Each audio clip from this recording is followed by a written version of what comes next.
is scheduled for one fall, and it is for the Intercontinental Championship. Introducing first the challenger, from Florida, weighing 265 pounds, Roman Reigns.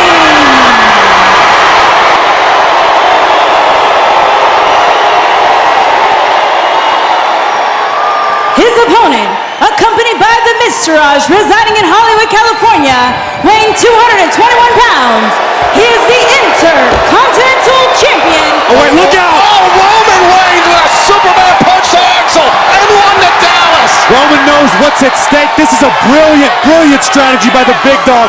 Take out the peripheral threats. Oh, drive by Axel. Now what this is right here, Roman Reigns had a whole week to think about that beating that he took last week and said it's not going to happen again. Now remember what Roman had said last week on Miz TV, you couldn't beat me one-on-one, Miz. You only win because of the Miztourage. And a brilliant move here by Roman Reigns, taking it to Axel and Dallas. Can you imagine the thoughts this man, went through all week? I mean, just stewing and just festering in his